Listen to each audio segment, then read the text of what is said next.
Welcome, everybody. Just about to get started here.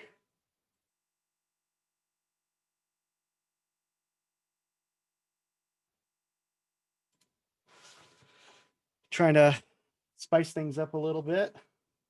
Hopefully, this is looking a little better and things will be a little smoother this time around. We're going to give some time or opportunity for more people to join in here. So I'll go on mute and I'll be right back.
All right, everybody, we're just about to get started. We'll just wait another couple more minutes just to see if anybody's having issues getting in and wait for some of the stragglers and we'll get started.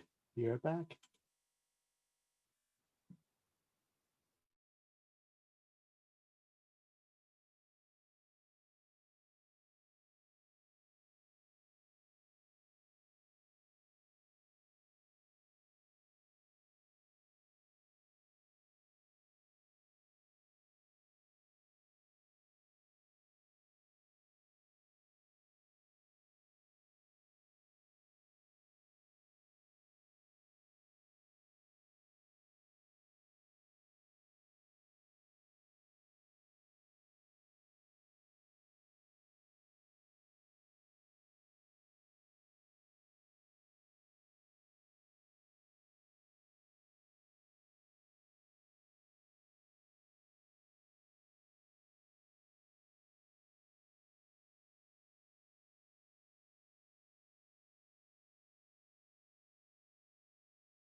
All right, we're here. Welcome, everybody. Glad you could join in. Oh, I almost forgot. I gotta do my thing with YouTube. All right. I promise this won't be as bad as before. I'm gonna go ahead and start it right now. Go live. Let me just make sure this is kosher.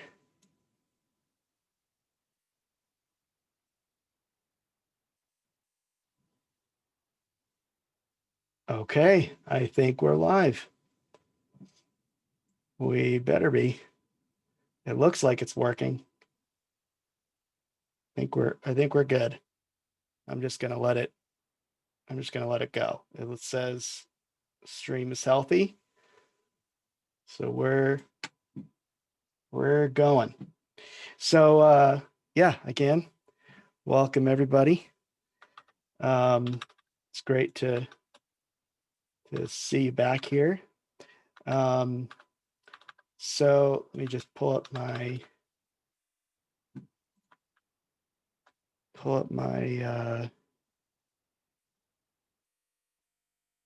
my thing here.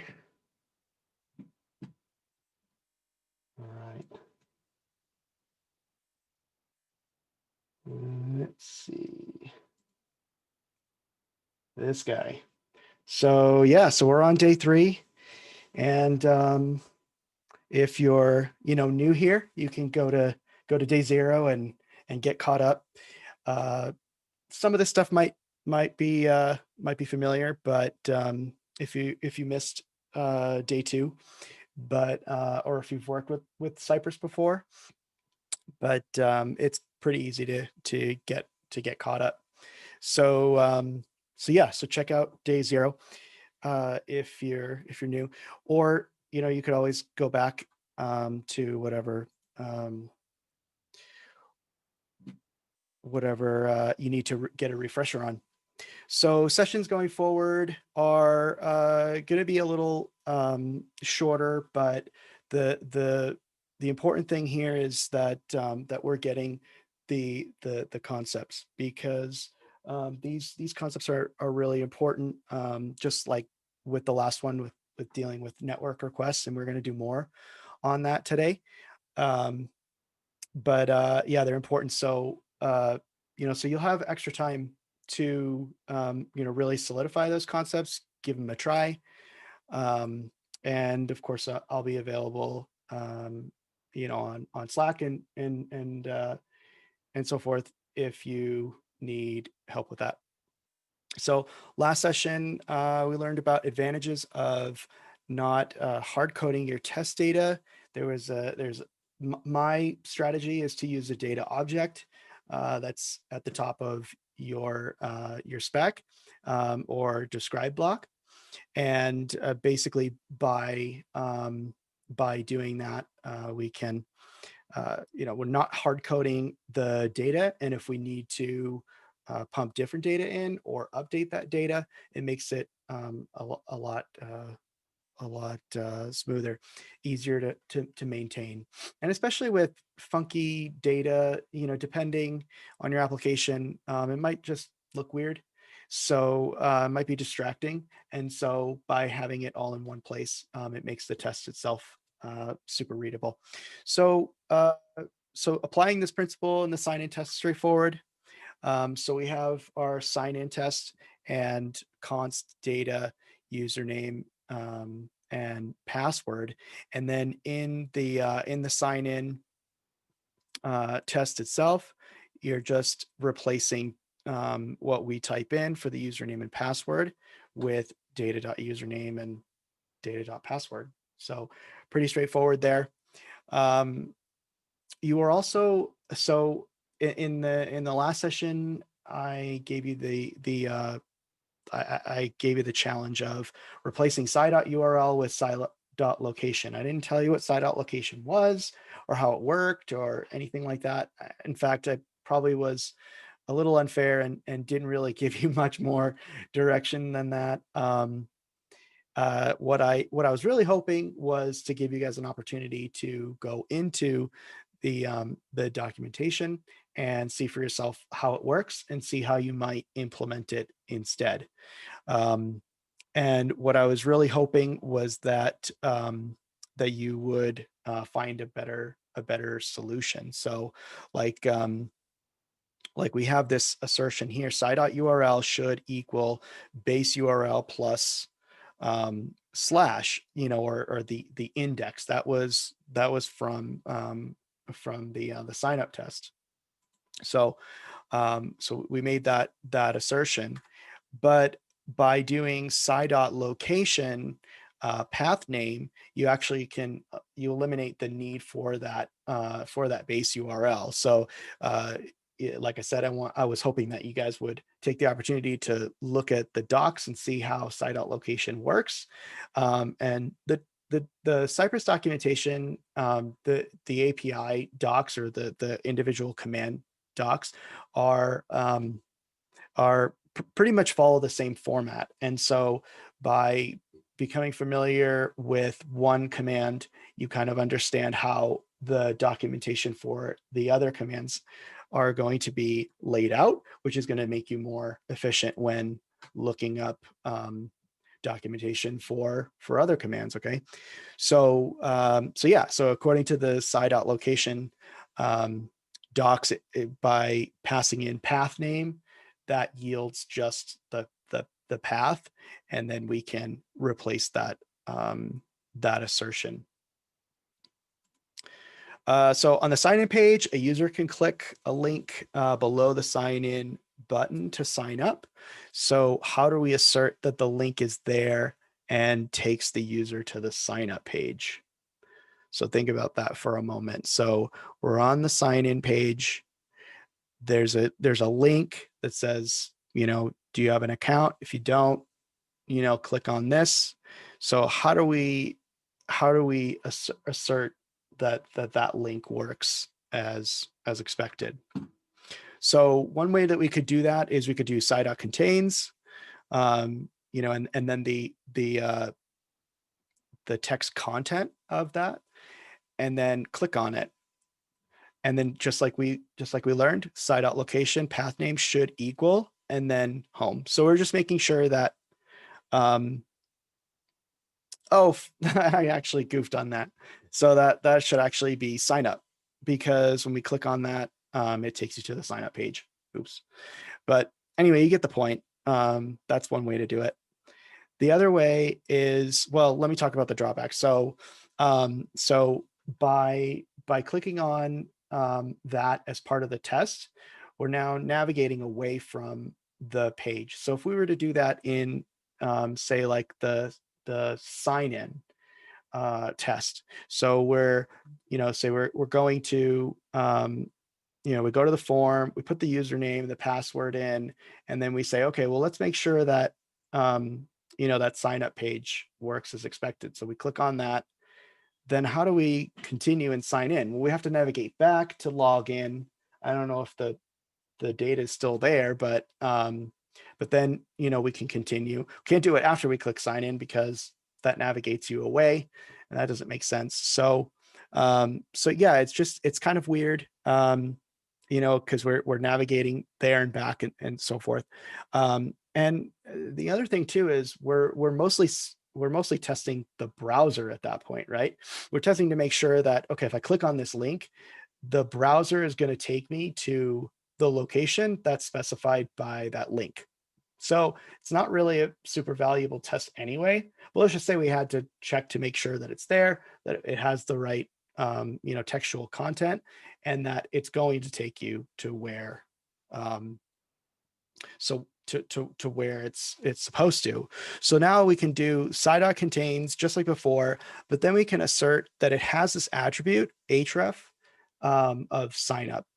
And so that essentially makes the same assertion pretty much, but without the navigation. so yeah, it's a safe assumption that essentially the browser is working as it's supposed to, right? Um, and we're assuming that.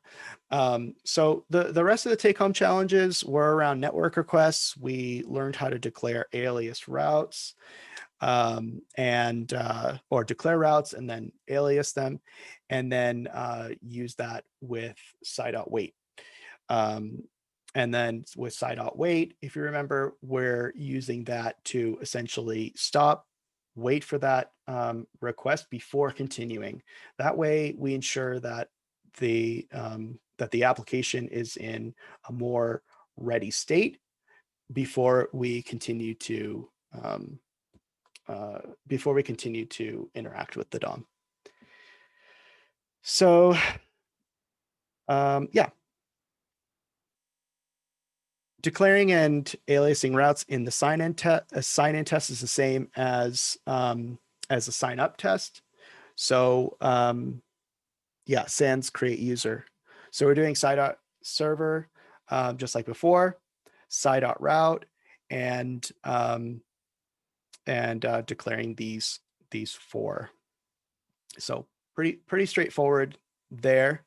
Wasn't probably as challenging as I could have made it, but I guess I was feeling nice. I don't know.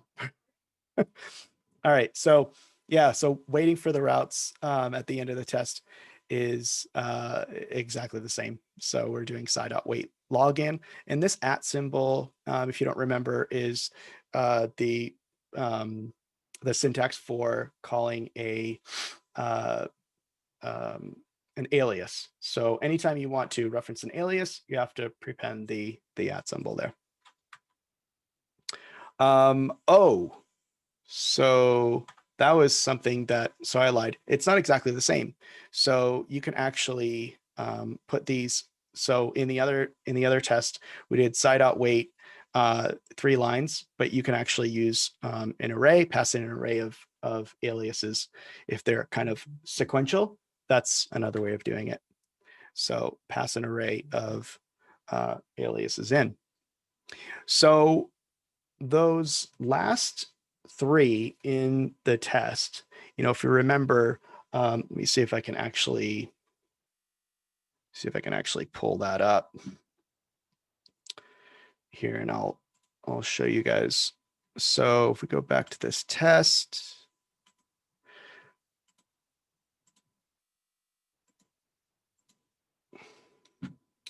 and I'll just go ahead and start the sign in one.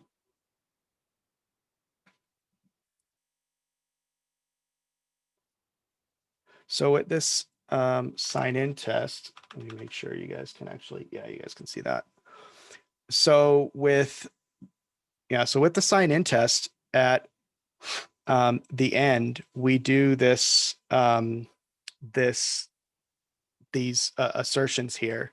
I'm doing some other assertions as well. We'll talk about later, but if at the end of the test, if you have 3 requests, and that's the last thing, there's nothing else that you're doing after it. Why wait? Why wait for the last 3 requests? Isn't the point of waiting on requests so that the rest of the test works more reliably? Well, not only that, but there's also implicit assertions that are being made. So, well, the main assertion is that the request is actually being made, and that there's a 200 response. So, and you can actually change that if you want it to not fail, depending on fail or not fail, depending on the response. But nonetheless, you can with that sci.wait there, you can be assured that that the requests are actually happening. So if the app doesn't make those requests and you got rid of them because you didn't feel like the need, for them, then you might never know if the app fails to make those requests. So just another thing to consider with the sci.wait. So before we move on, let's get the latest and greatest. If you guys want to follow along. So let's see if we go to here, and essentially what you'll do is you'll go to I won't cheat. I'll just use terminal. So you want to do git checkout. Whoops. Day -3. And this is again in your real world app. Okay, and then that switches to that branch. Okay, and then you want to do, and just to be in a good habit, get to a habit of running npm install, just in case there were some dependencies that changed, or it's your development machine. Maybe you're doing some other things, switching versions of Node and so forth. You'll need to refresh those dependencies. So we'll do that and let that brew for a minute. Okay, great. So now we can do npx Cypress open, and I already have it open. So with the magic of television, we'll bring that back up. So that will, let's see, where's your test? Oh, here they are. That will bring this up. So you'll notice I have this home spec. We'll talk about that. We'll talk about that here. So first, so when the user clicks on the sign in button, our real world app makes the request to post/login. So typically a post includes some payload, right? So with a login, most likely it's going to include the username and password, right? So let's inspect that request. So let me actually go back. I'm just gonna, what I'm gonna do is I think I'm gonna go back to that day 2 so we can kind of see what we were doing before. So let's do that, and then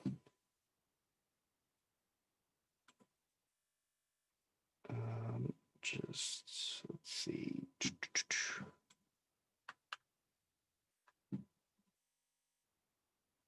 Okay. Oh, something I didn't mention also is if you do npm start, that will get your app going. You probably want to do that before you run before you do before you start Cypress, otherwise it's going to fail. So if you're following along and you did that, you probably noticed that failure if you didn't think to do that. So like me. So let's see. So we want to do npx Cypress open. Come on. Okay. And let's bring that guy back.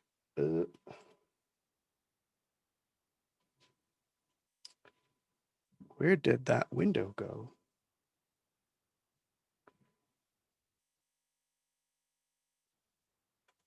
Oh, there it is. Okay. So here we go. And we'll do sign in, and we'll show Okay.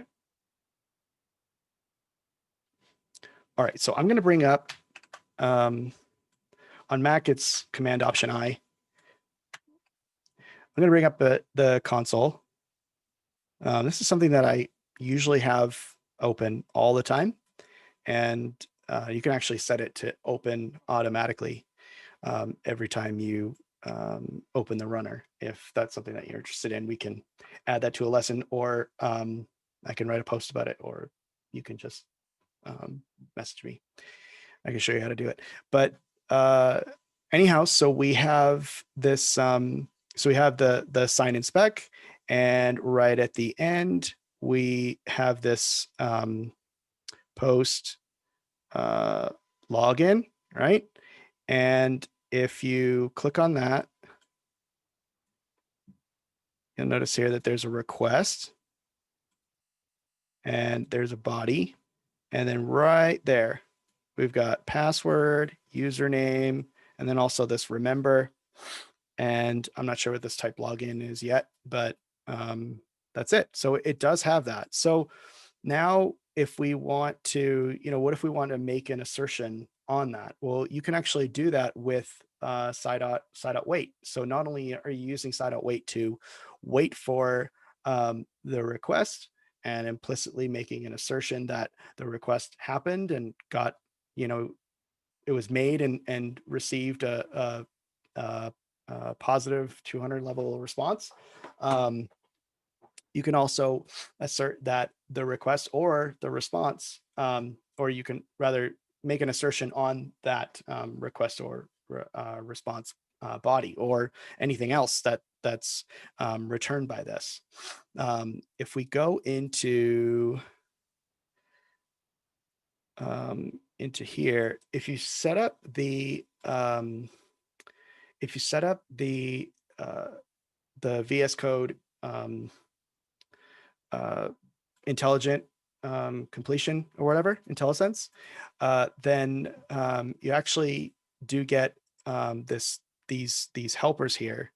And when you do a side.wait, let me actually go, let me bring up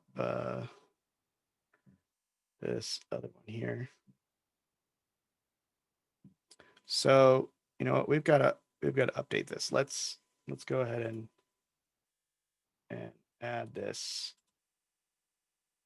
stuff here. So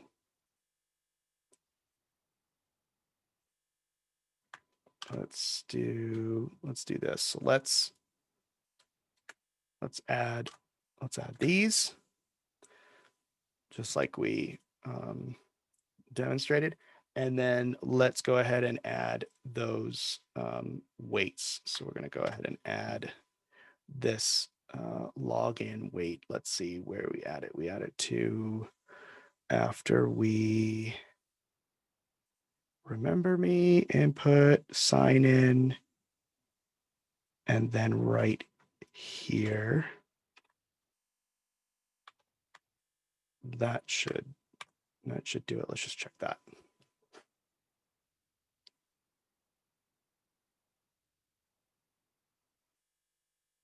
Okay, great. So we click on sign in. And after we click on that, it goes to post login. And that's what we showed before. And then we do a wait. And that yields this XML HTTP request, XHR. Okay. And that contains the request. And in there is the body. Okay. Let me see. Should I make this bigger? Yeah. So there we go. So now how do we get that? Well, let's see.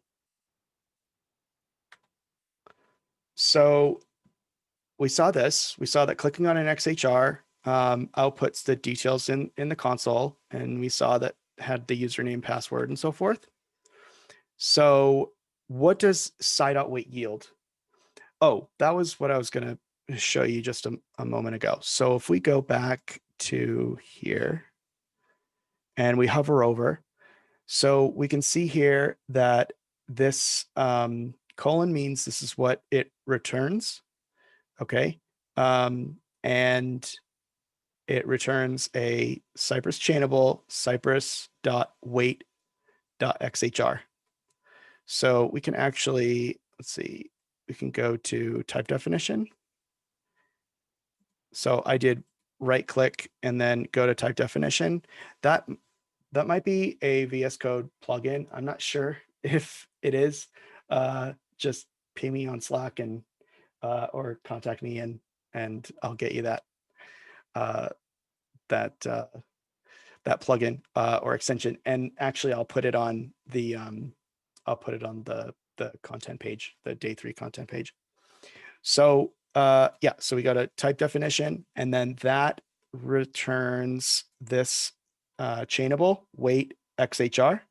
And you can right click on this, go to definition, and then that takes you to here.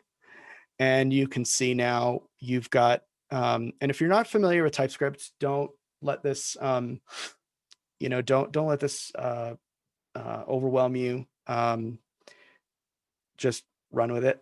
So this weight XHR essentially contains a duration, an ID, a method, a request with a body and headers, and this request body, which is essentially just request body, and same thing with the headers. And then you've also got response, status, message URL, and then the full XHR HTML, HTTP request, which that itself is a whole other definition, but I won't get into that right now. So yeah, so you can go to the docs. You can hover over this and get a hint there. You can go to that network requests guide that was part of the take home challenge. That has these details in it as well.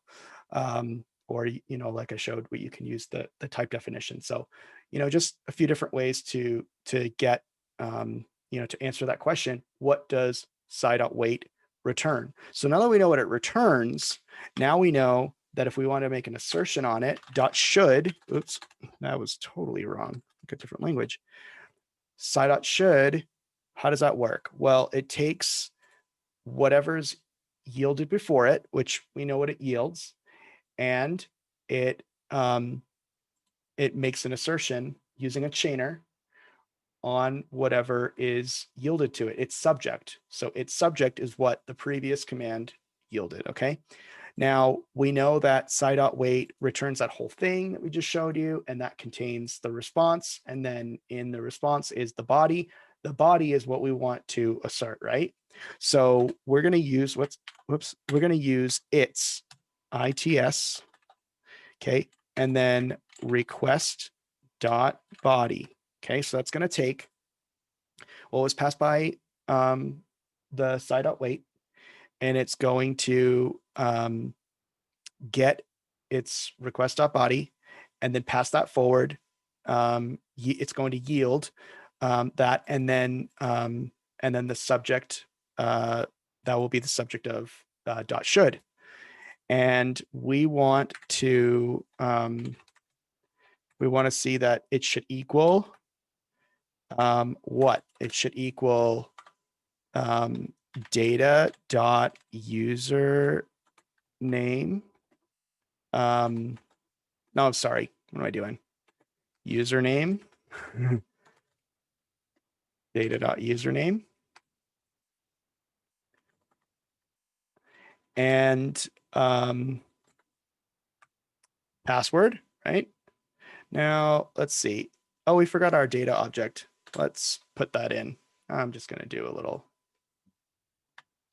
cheat copy paste here. Okay, so we have that, and password. Oops.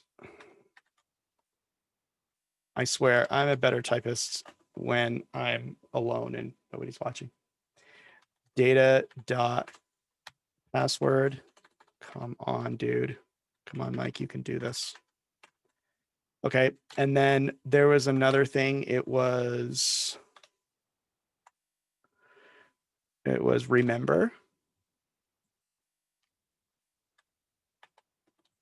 True. And type. Whoops. There we go. Type.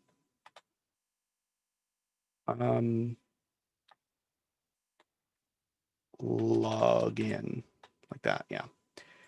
Now, actually, this is going to be, because this is an object, equal actually doesn't work. It's going to be deep dot equal. And you can look that up in the Chai documentation if you're not familiar with that. But basically, yeah, you have to use deep equal when it's an object. So again, we're taking sci.wait, the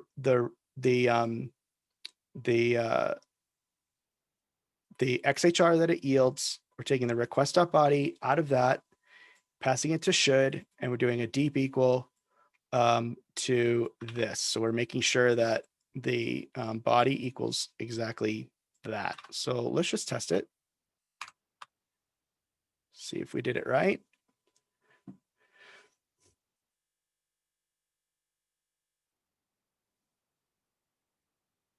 Okay.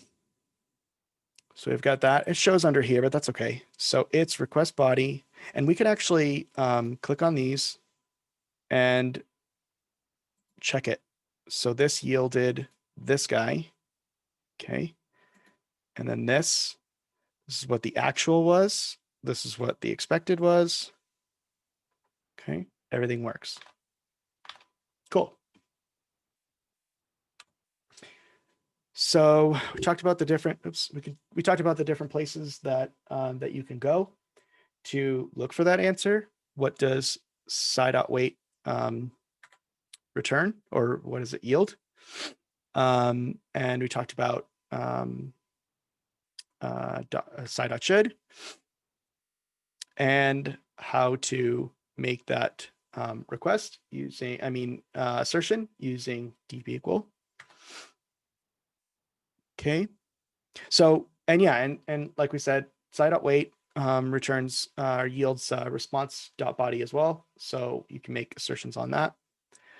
Okay, so our sign-in test is now functionally complete. Yay!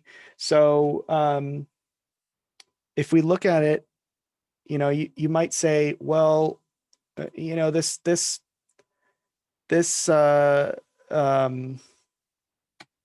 what do you call it? The routes, that we're declaring, it kind of looks out of place, right?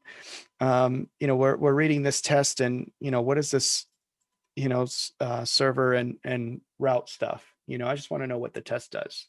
That's kind of the thought process, at least for me, when I'm being a maintainer, even if it's my own tests. Sometimes I get kind of hung up, and so you want to try to lower that that friction. You want to try to make it as readable as possible. So one of the ways that we can kind of simplify this or improve the structure is using the Mocha hook before. So how that works is you can do before, and then that takes optionally a title. I like to put a title in so you know kind of what's going on without having to read what's inside the block. And we're setting up routes with aliases. I call them aliased routes. I'm not sure if that's the proper vernacular or not, but anyway. Okay, so now I can take this and I can move it up here. Okay, and then even the command log, let me go ahead and save it. And if I did that right, even the command log itself is a lot cleaner now, because we can see that we're visiting. We don't have to worry about any of the details around sci.route. Although I don't even know if it does it output it. Could have been wrong there. Anyway, it's not here in the test now, so it's kind of out of the way. And in VS Code, I like to fold these things up so that they're out of the way, so that if I'm just concerned about the test, I can make an assumption, at least when I'm first looking at it, that these, all the setup is being done correctly, whether it be setting up routes, or setting up data, making API requests to seed data or what have you.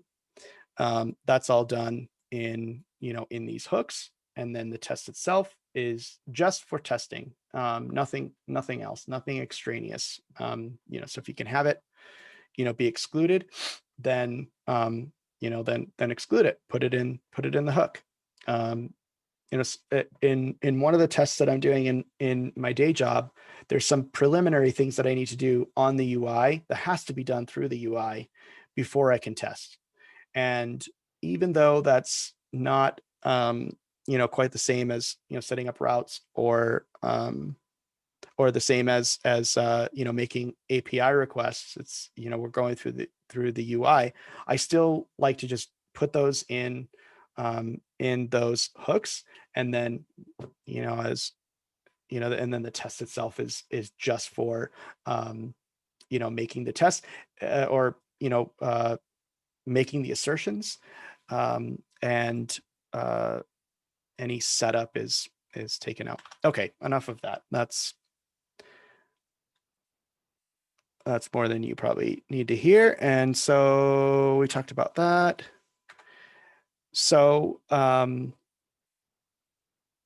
right. So with the sign up test, so we finished sign in. So now with the sign up test, and when I say we finished it, it's it's good for now. There's so much more, and and I encourage you to in your own time, go in and make more assertions if if you want, as a way of practice. Okay, so yeah, so to finish our sign up test now, we're going to go through that wizard. If you remember, before, when we went through the sign up process, well, let's just take a look at it. So sign up is right here. So let's just go ahead and let's just run that test.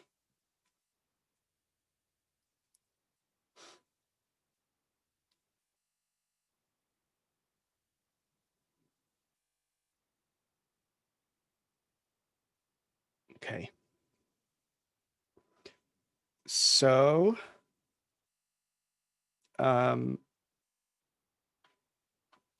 yeah, so we logged in, and then I already did it, but oh, right.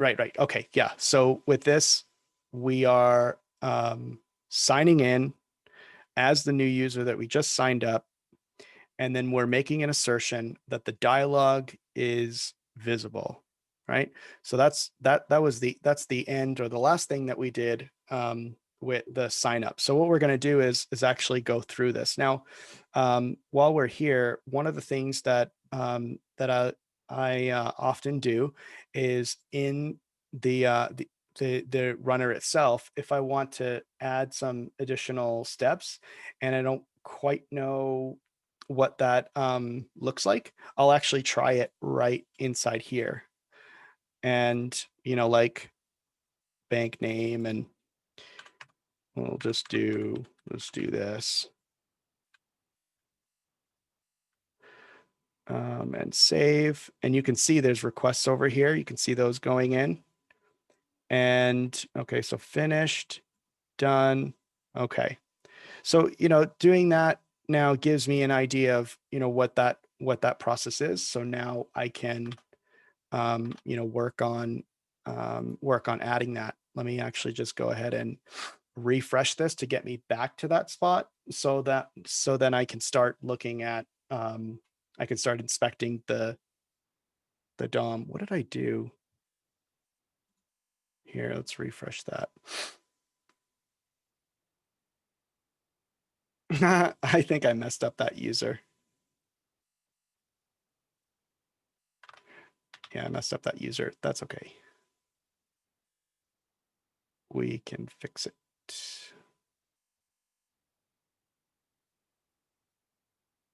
Let's see, got a username. Yeah, so we'll just try that.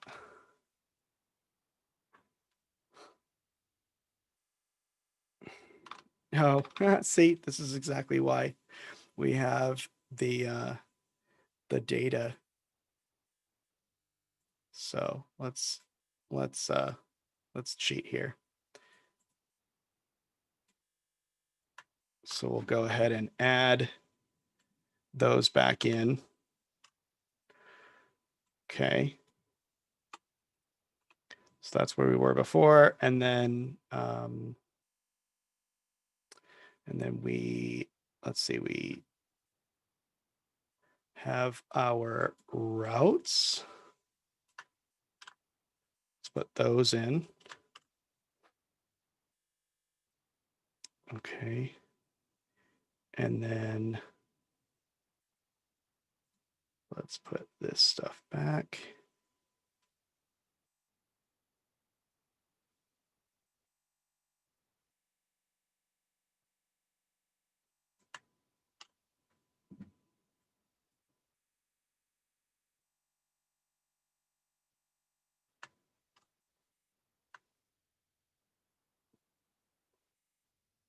Okay.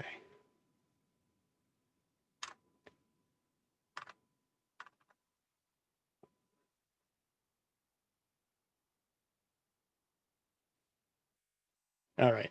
We're back to normal. Okay. So now we're in here. So we want to go through this this wizard, right? So how do we do that? Well, we're gonna use we can use the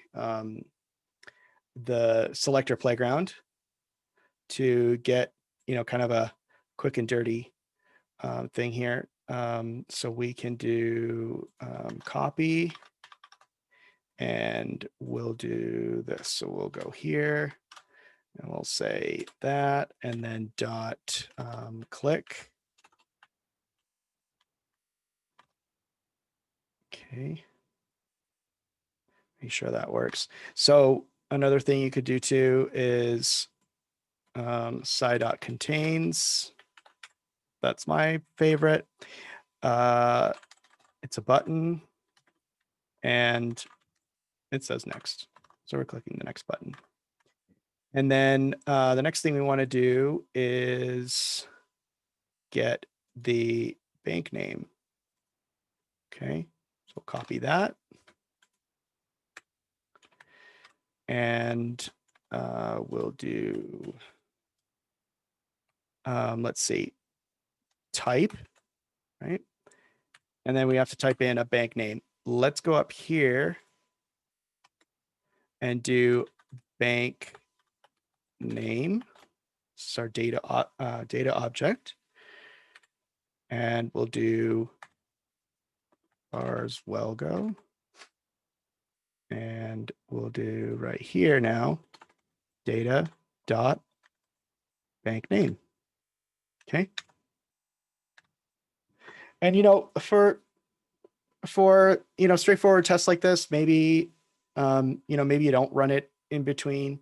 For more complicated tests, sometimes just to make sure I'm on the right track, I like to kind of do this. Okay, so let's do two more. So we'll get that and we'll put it in here and dot type, and we're going to do data dot it's going to be routing number.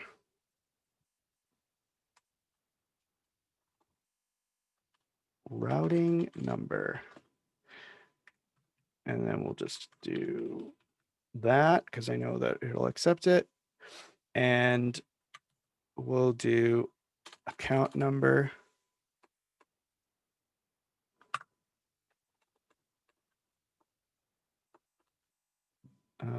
Yep. Okay, and then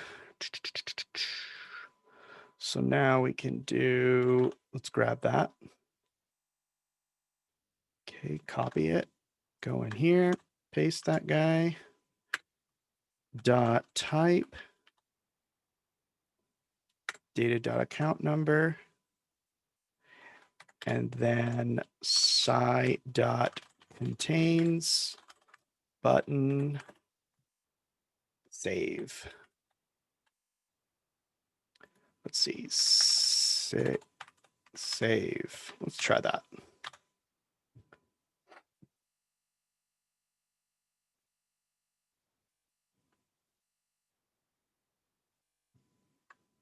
What did I do? What did I do wrong? That's weird. Did I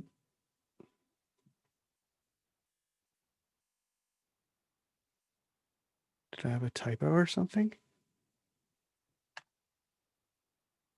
Oh, maybe I must have clicked on there somewhere and threw it off. You can interfere with the test while it's running. I do that sometimes.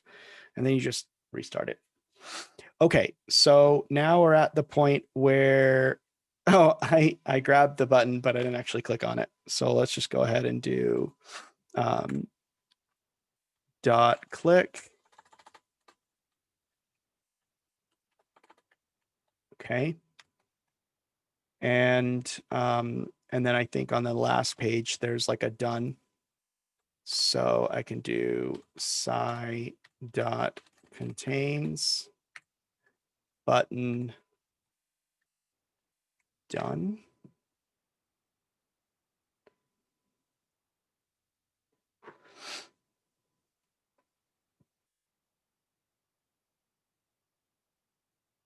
Okay, great. So then we have our done.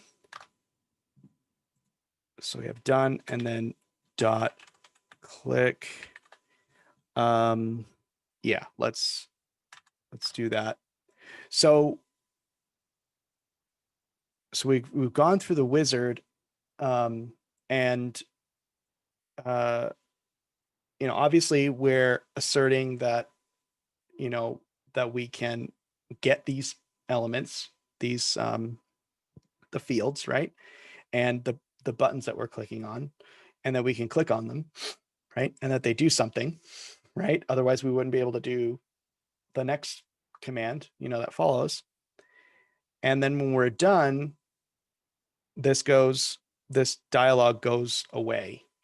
So we probably want to assert that the dialog box isn't there, right?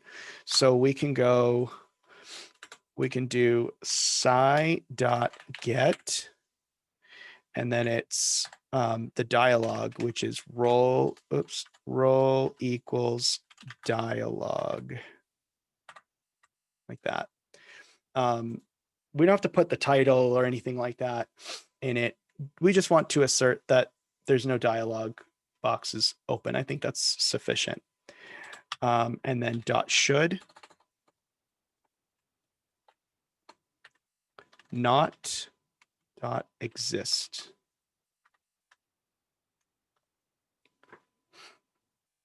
Now, one of the things that's really clever about Cypress is when the test is going to be executed, it actually takes all of those commands and it queues them up, and it does some there's some special sauce in there too when it does that. One of those things is by kind of looking ahead to know how to handle commands when they fail. So, for example, with this get that we're making before the assertion, well, the get doesn't return anything. So if I was to click on this, right, normally it would say, well, there's no element to actually click on, right? So instead of failing that, it actually just fails. It says, okay, there's a should coming. There's a should next. So I'm going to actually rather than continue to try and get it, that dialog box, we want to make sure that it doesn't exist. So it asserts that that doesn't exist. In fact, it might even assert that it doesn't exist for a certain amount of time. It might be for whatever the default timeout is. I'm not quite sure, but anyway, Cypress is cool. So now we've asserted that that the dialog box was closed. It doesn't exist on the DOM, so that's good. Everything looks good there. Now, if you notice here, there is this create bank account and get bank account. I actually added that that create bank account already. That didn't exist from before, but we're not waiting on those. So let's go ahead and wait on those. Now, you might find in your own practice that, well, it seems to be running fine. I probably don't need to wait for them. Maybe it's okay. And each individual is going to be different. Each project is going to be different, and resources and things, and for one reason or another, it may not that may make sense. But what I find is that sometimes it works and sometimes it doesn't. Like on my local machine, I'll run the same test over and over again, and there's no problems when I'm not waiting for requests. But then when it goes to CI or somebody else's machine, then it does fail. And then I add those waits and then it doesn't fail. So rather than have to chase after that later and do it later, I just like to do it right up front, add those weights in. It's not really that big of a deal. So let's go ahead, especially if the requests aren't really changing. There's not a lot of there's not a lot of turnover with your API endpoints. I think it makes sense. So let's go ahead and add those in. So let's see. It's at, click on save, and then after the save. So down here, click on save. And it's after the save right here. So sci.wait, oops, sci.wait. And there's two in succession. So I'll just pass in an array. And we're going to do at create bank account and get bank accounts. It's like that. That should work.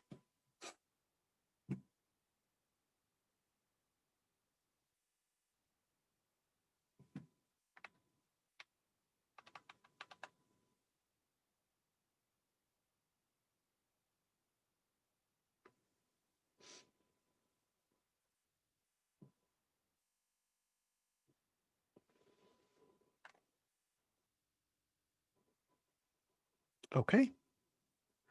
Looks good to me. We're waiting just fine. Looks good. Okay. So we went through that wizard. We used our existing data object, and we added some things to it.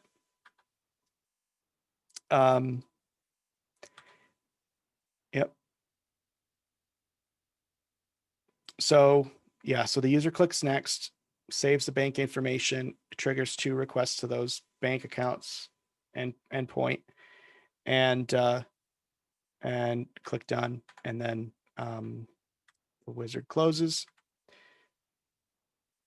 Okay, so now those two are done. For all intents and purposes, they're done, right? So now we can move on to home. I think that's the logical kind of next step.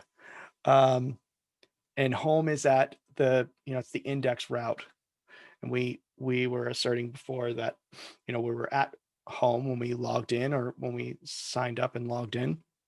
So let's do a simple log out. So now log out is Logout is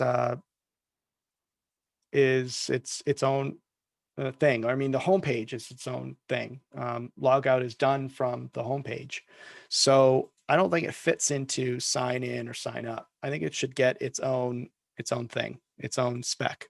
So I'm going to go ahead and add a spec. I'm going to call it home dot spec dot js.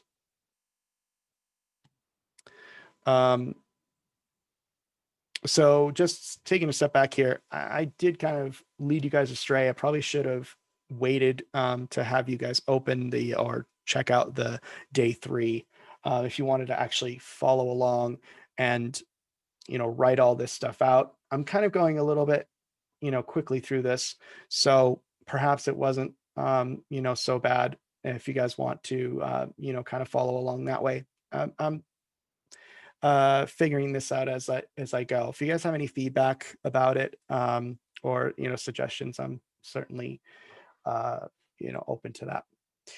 Anyway, we have our home spec JS file. So now let's go ahead and add a describe block. I'm just going to name it home because that's what we're testing. And these things nest, right? Like a describe can be inside of another describe. So I really like to think about my structure before before I even get started. And while I'm writing this stuff out, I'm kind of cognizant of that. So we're at home, and then within home is logout. So I could do a describe logout, or I could just do a test. I think at that point it doesn't really matter. I like to my style that I kind of adhere to is with a describe that is the feature, and it's titled after the feature. Everything inside of it is based on that feature, and the it is what the user is doing. So we're testing the logout feature, logout, but what the user is doing is logging out, log out, right? So sometimes those are, the feature and what the user is doing are the same, but I think it helps to have some kind of standard, and that's what I have been doing, and so far it's working. All right, so log out. So what do we do to log out? Well, we can do sci.visit the home, right? And then sci dot contains log out dot click, and then sci dot location path name. Remember from before, should equal what? When we log out, where are we going? We're going to the sign in page, right? Sign in.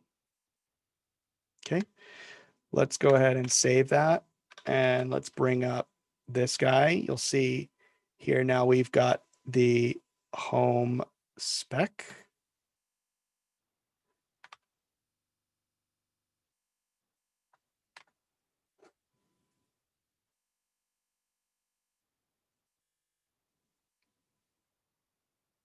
Okay, so what happened here? Why did it fail? We visited home, but we're still at sign in. Well, so something that Cypress does that might not be apparent is that when in between each test, Cypress actually clears all the browser data. So you have a clean slate for each test. There's no assumptions about about the state of the browser. That includes cache, cookies, like the local storage and things like that. So all that's cleared, and so that's going to include the authentication details, and so without the authentication, if I go to visit a page in the app, it's just going to it's going to redirect me to sign in. So that's what's happening here. So what do we do? Well, one thing we could do here is we could go through the process of logging in, and then we can, well, logging in goes to the home. So we can do that, and then we can log out. So let's go ahead and try that. Now we already have a sign in, so we pretty much have that. Let's just go ahead and cheat a little bit and grab that and put it in there. So we'll go right here. Oh, we forgot our data. So let's do const data equals and username. Let's see, the default is Ali2 and password is secret. Spelled like that. Okay, so we're good there. Logging in actually visits, so we don't actually have to do that. Let's give that a try.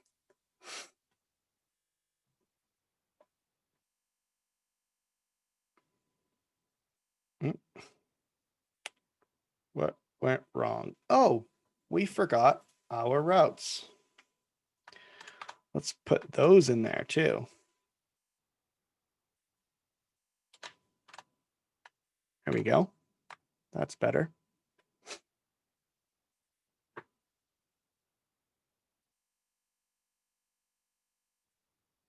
Great. So we visited the sign in. We signed in.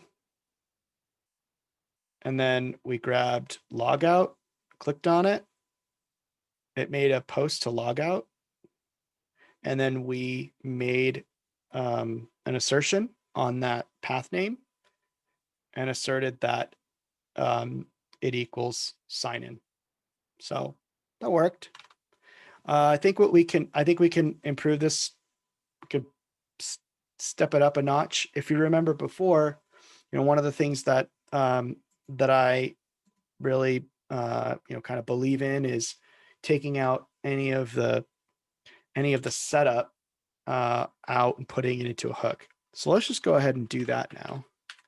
So we're going to log in. That's what we're doing here.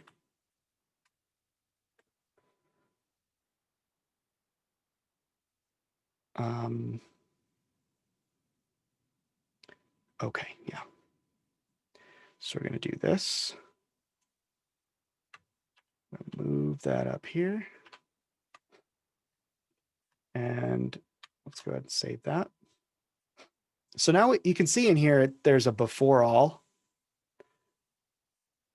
And that includes all of the logic for logging in, signing in. And now the test itself is just going to log out, clicking on it, and making sure that we're in the right place. Okay. So that looks good. Now, one thing is we make a post to log out in this test, and it looks like there's no alias for that. Let's go ahead and add that. So we do sci.route post log, post log out.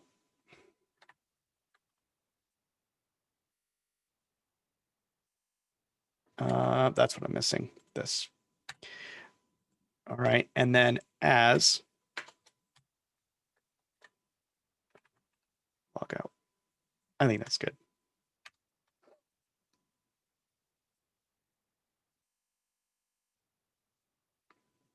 Okay, there's our login, there's our log out.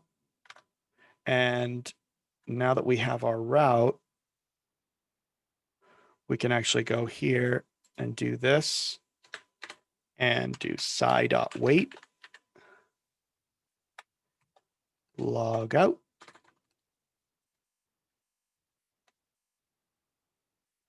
And get rid of that visit. Okay. Got that. That looks good so far.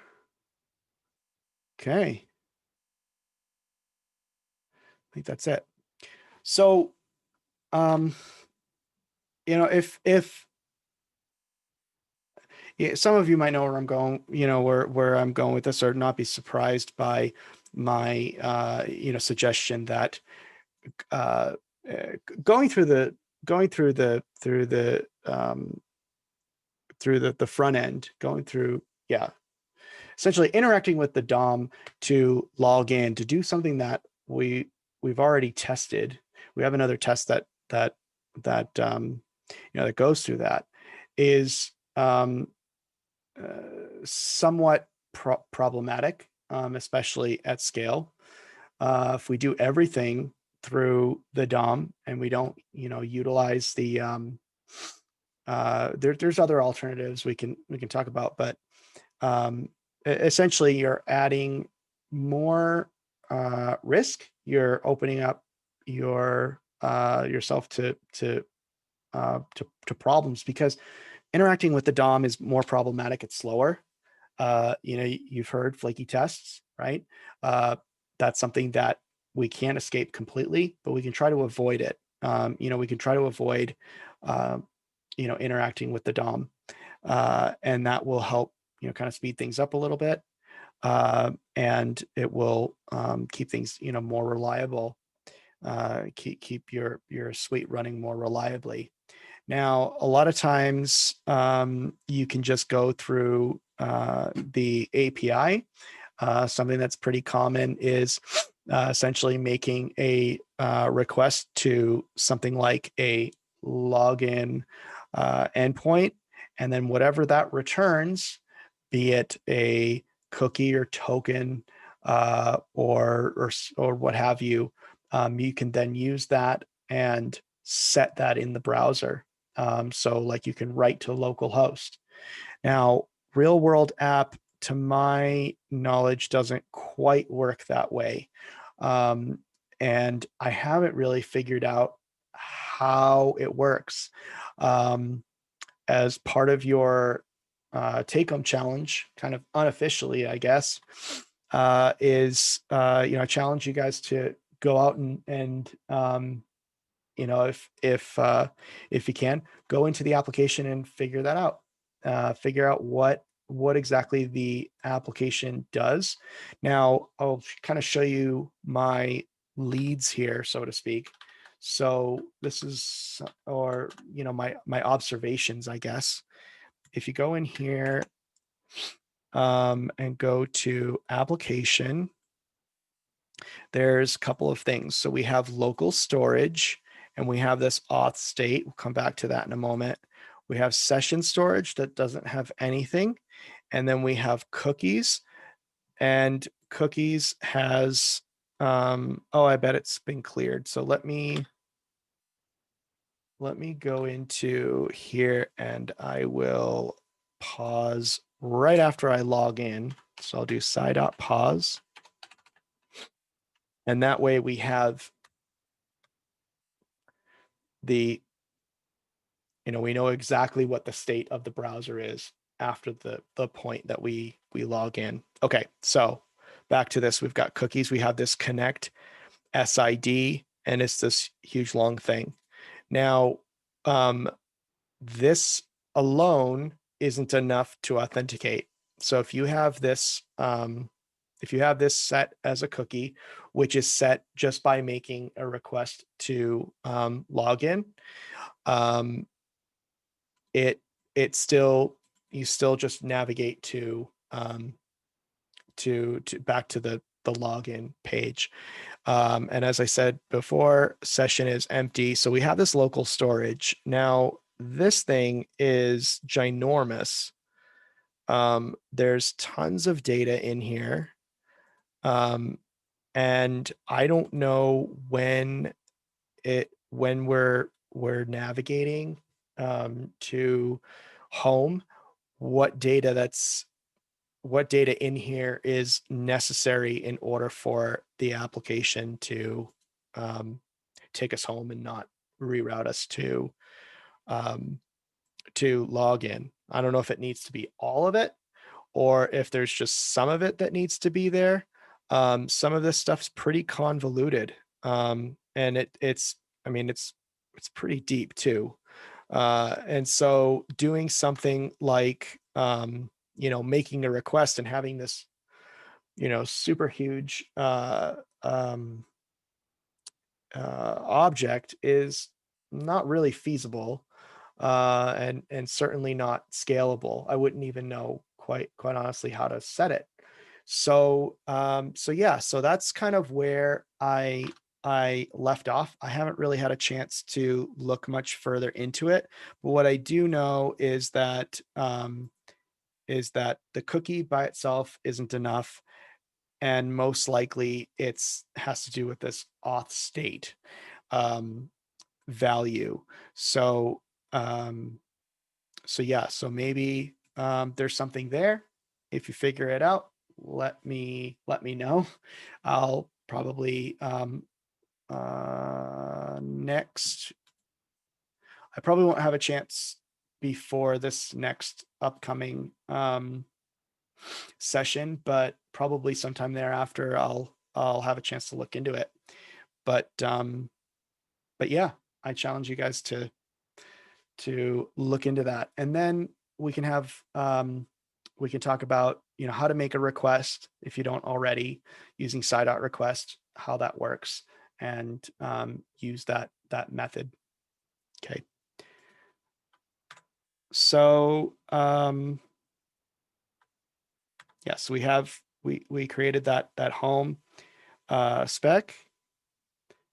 Okay, and we found out, we discovered that we're redirected to sign in when we're not authenticated. And yes, we added that code to sign in. Okay. And then, as I said, generally want to avoid interacting with the DOM as much as possible because it's slower and more prone to failure than the alternatives. One being um, authenticating through the API. You could also go through. Um, uh, it's going to require another lesson, but you can expose in a test environment. You can expose React services and actually uh, invoke those services, at the application level. Um, but we'll have another lesson on that. Okay, so that wraps it up for tonight. Um, the take-home challenges. I want you to assert the response body of post login. So if you remember side.wait, I won't give too much, but basically I want you to make sure that the username in that response is what we expect.